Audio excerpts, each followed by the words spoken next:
Bienvenidos. Les hablo desde el nuevo programa Visión Jurídica, aquí con nuestros invitados, el doctor José Neira Flores y el doctor Cristian Salas Beteta, con quienes vamos a empezar a tratar algunos temas que son de sumo interés, sobre todo en la actualidad. Bienvenidos. Muchas gracias. Uno de los primeros temas que quisiera analizar con ustedes es acerca de la reforma procesal penal y los últimos casos que se han suscitado de corrupción donde están vinculadas empresas brasileñas. ¿Esa coincidencia les parece que es favorable a los procesos o no? Sí, bueno, en primer lugar, el Código Procesal Penal ya tiene 10 años y 10 meses que se aplica en nuestro país. Arrancamos en Huaura, tenemos 33 distritos judiciales y en 28 estamos al 100%. En los otros 5, que justamente son las 4 cortes de Lima y el Callao, solamente lo tenemos desde el 15 de enero del 2011 para algunos delitos contra la administración pública. Desde el artículo 382 al 401, estamos hablando de concusión, de colusión, peculado, malversación de fondos, enriquecimiento ilícito, tráfico de influencias.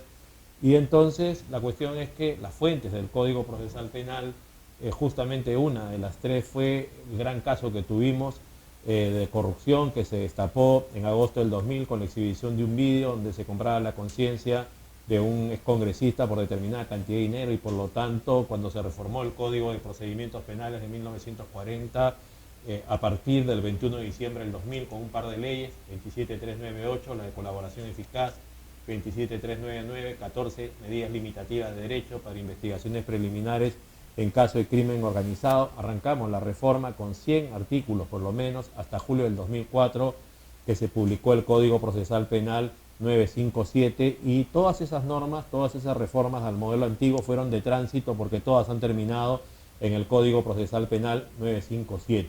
Pero cuando el código arranca es con un proceso común y 7 procesos especiales. Recién, a partir del 20 de agosto del año 2013, la ley 30.077 crea un proceso especial, solamente diría yo para afinar algunos detalles en el tema procesal. Son 3 o 4 artículos que hacen alusión respecto a algunos problemas probatorios que se pueden producir en casos de crimen organizado, por ejemplo, eliminación de testigos, imposibilidad de poder producir otra pericia, y se crea el tema de la prueba trasladada, ¿no?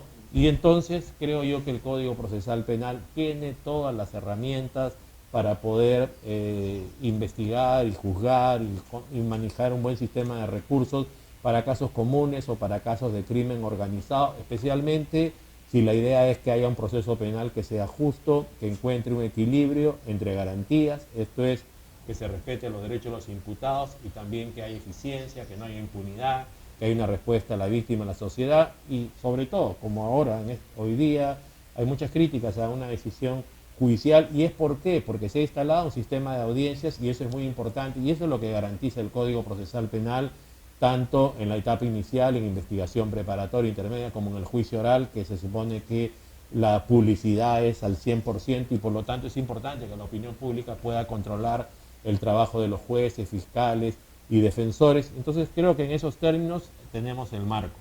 Gracias. Cristian. Bueno, coincidiendo plenamente con lo que dice el doctor José Neira, yo creo que el fenómeno que ahora la criminalidad organizada nos presenta es parte del reto. Creo que el instrumento que tenemos, este código del 2004, es el medio, en teoría, ideal para tratar este tipo de casos, puesto que desde un primer momento garantiza el desarrollo de investigaciones siempre bajo los límites de las garantías de los investigados. El derecho de defensa, la presunción de inocencia, la libertad de comunicación con su defensa, entre otras garantías. ¿Y eso qué permite? No repetir los errores pasados, es decir, buscar la verdad a toda costa atropellando al ciudadano sospechoso. Eso es de un lado. Y lo otro, que cada medida coercitiva que se va planteando en estos procesos no solo tiene un matiz de evaluación por parte del juez de investigación preparatoria, sino que también la propia ciudadanía toma conocimiento en estas audiencias públicas y puede evaluar el rol, el papel, el nivel de cada uno de los operadores.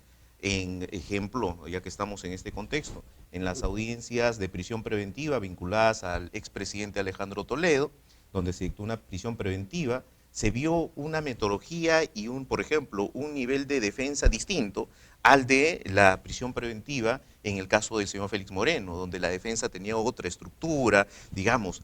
Uno puede apreciar eso, no solo del plano académico, sino también del plano de la ciudadanía. Y esperemos que esta norma, complementada con otras normas especiales en materia de crimen organizado y anticorrupción, puedan, de un lado, esclarecer los hechos debidamente, sancionar a los verdaderos responsables y, sobre todo, restablecer esa paz alterada por todo este fenómeno que no es de ahora, ¿no es cierto? Data ya de muchos años atrás. Tuvimos la experiencia en el 2014 con la explosión de todos estos casos a nivel nacional, de gobiernos regionales, municipalidades, provinciales, en todo el país. Y antes, como bien dice el doctor José Neira, tuvimos la experiencia de los casos de los 90 con toda esta explosión de los casos Fujimori y Montesinos. Así que yo creo que esta herramienta legal que tenemos, este Código Procesal Penal, es un instrumento adecuado, y si lo comparamos con el Código de Procedimientos Penales del 40, sin duda que tenemos muchas más ventajas y muchas más garantías en este procesamiento. Se podría decir que ha habido un descuido. Yo pienso que cuando hablábamos de criminalidad organizada estábamos pensando, por ejemplo, en terrorismo, estábamos pensando de repente en la criminalidad a partir del Estado, que más o menos fue la experiencia que se vio, y de pronto se descubre que es una empresa, y una empresa del extranjero, la que ahora resulta sumamente organizada y con un nivel de criminalidad, pues, que si no fuera, es una hipótesis, por las colaboraciones eficaces de quienes participaron de dentro, sería sumamente difícil. Y tenemos que en el proyecto de Código Penal aparece la figura de la responsabilidad de las personas jurídicas, que todavía no la tenemos. ¿Cómo ves ese tema? Tenemos varios, tenemos el caso de un gobierno regional de Cajamarca, tenemos el caso de Oriana Rengifo, tenemos el caso de otro señor por tráfico de drogas y lavado de activos del Callao también, el del Porsche, no me acuerdo, Orellana creo que se llama el señor, me parece. Así que tenemos varios casos que están en giro, se supone que la Fiscalía es la que está investigando. El de Ancash también sería de ese nivel. Son casos de crimen organizado, son casos grandes, de tal manera que inclusive tenemos nuevos decretos legislativos que han reformado el Código Procesal Penal, que ya están vigentes desde el 30 de marzo de este año, por decir dos, el 1298, que se refiere al tema de la detención judicial en flagrancia o la detención preliminar, que se amplían los plazos de la detención preliminar de 24 horas a 3 días, si el caso es común, podría ser esto hasta 7 días, si es crimen organizado 10 días, igual, ¿no? La detención por flagrancia también puede ser hasta 7 días en casos comunes o hasta 10 días en caso de crimen organizado. Lo que pasa es que ahí sí ha habido un problema, creo yo, en el tema de los plazos, por lo que acaba de decir el doctor Salas. Acaba de citar dos audiencias que son recientes, que son casos importantes, donde en una, la primera, no sé qué cantidad de horas ha durado la exposición del fiscal, del abogado, la decisión del juez, 10 horas, 15 horas, y en la otra un poco más todavía. Entonces la pregunta es, más bien, a propósito de esto, tendría que establecerse plazos diferentes también para poder señalarse la fecha de la audiencia en casos de crimen organizado, de tal manera que el juez tenga mucho más tiempo para que pueda tomar la decisión. Hoy día estamos trabajando solamente con 48 horas nada más, o sea, desde que se pide la formalización y se pide la medida, o sea, ya no podemos computar el tema de afectación a libertad preliminar, sino ahora son 48 horas que se tiene que señalar la fecha de la audiencia para la prisión preventiva, y la media, en cualquier caso, es a las 24 horas, porque puede haber alguna contingencia y por lo tanto por eso se suspende. El sujeto no puede estar preso más de 48 horas sin que se tome la decisión, y por lo tanto tiene que tomarse la decisión en 48 horas, sea los casos que hemos visto de los señores que indicaba el doctor Salas, de uno o de otro. Entonces imagínense, si un fiscal va a hablar 4 horas en un caso, el otro 6 horas, la defensa va a hablar 8 y la otra 10 horas. Entonces, además que nosotros ya en la Corte Suprema inclusive hemos establecido en una casación 626 en 2013 de Moquegua cómo es que se tiene que hacer una audiencia de prisión preventiva, cuáles son los puntos que se tiene que discutir. Importantes pautas las del doctor José Neira. Yo creo que todo abogado tiene que elaborar un alegato pensando en qué le sirve al juez. De nada me sirve a mí crear un alegato que yo considero hermoso, muy bien sustentado doctrinariamente, dogmáticamente, que me interesa a mí, pero que no tiene nada de pertinente para el juez. Y lo que dice el doctor Neira es correcto, o sea, tienes que conocer obviamente los datos del caso, desde los hechos hasta la secuela procedimental, a efectos de absolver las dudas que al juzgador se le presenten en el momento de la audiencia. Quería volver a la pregunta puntual respecto a esta nueva dinámica que se nos presenta. La clásica visión en materia de lucha anticorrupción ha estado dirigida al Estado, y eso es lo que en teoría se llama la teoría hegemónica en lucha anticorrupción, es decir, hay que ver cómo dentro del Estado buscamos afinar controles, establecer mucho más filtros a efectos de controlar a los sujetos estatales para que no incurran en actos de corrupción. Esa ha sido la clásica visión. Pero lo que el caso Lavallato y Odebrecht nos presentan es que no necesariamente los actos de corrupción surgen o se desarrollan desde el sector público, sino que pueden surgir también desde la esfera privada. Y desde una esfera privada no subrepticia, oculta, sino desde, en este caso, empresas connotadas de reconocido prestigio, públicamente vinculadas al poder. Entonces, yo creo que eso obliga al Estado también, al momento de analizar este fenómeno, establecer políticas preventivas ya no solo del sector estatal, sino también del sector público. El compliance, que ahora está difundido también, yo creo que sería una gran herramienta para que las mismas entidades privadas tengan un autocontrol desde su interior a efectos de no incurrir en actos de corrupción. Y así una serie de políticas estatales que sin duda son mucho más costosas y mucho más complejas de aplicar que las clásicas modificaciones al Código Penal.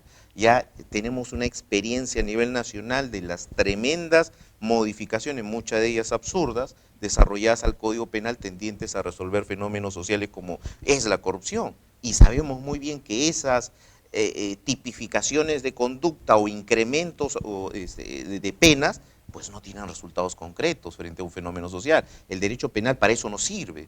Son las políticas estatales las que tienen que enfocarse para solucionar ello. Entonces yo creo que este caso, Lavallato, Odebrecht, yo creo que establecen un reto, otro reto más para el Estado, que es saber leer este panorama, ver los antecedentes, qué cosa falló y establecer, más allá de las políticas represivas que ahora ya se están estableciendo, se están creando grupos especiales de investigación, juzgados especializados en anticorrupción, políticas de coordinación entre instituciones vinculadas a la lucha anticorrupción, etcétera. También es urgente establecer medidas de prevención para estos casos. Si no, esto lo vamos a repetir de aquí al próximo año y así sucesivamente. El Estado tiene que hoy tener claro que reaccionando logrará condenas, pero que no va a frenar el fenómeno, y eso es importante establecerlo. ¿Y en particular considerarías que debe darse un delito de responsabilidad de las empresas? Como delito tal cual no. Yo entiendo que ahora el Código Penal que se está debatiendo en el Congreso establece esa posibilidad de que las personas jurídicas asuman un nivel de responsabilidad también penal. Tomando el modelo español. Así es, tomando el modelo español. Hay que ver qué tanto, y esto obviamente se tiene que difundir y someter al debate académico, qué tan beneficioso resulta eso en la práctica. No se trata de solo adoptar eso porque el Perú quiere formar parte de toda una corriente internacional, sino ver si en efectivo es cierto que tendrá cierto nivel de efectividad, o las consecuencias jurídicas que ya tienen actualmente las personas jurídicas en el Código Penal son suficientes para ello. Hay que ver la utilidad, no se trata de simplemente establecer esas medidas para formar parte de toda una corriente, ¿no? Ok, vamos a dar un corte en este momento y continuamos después.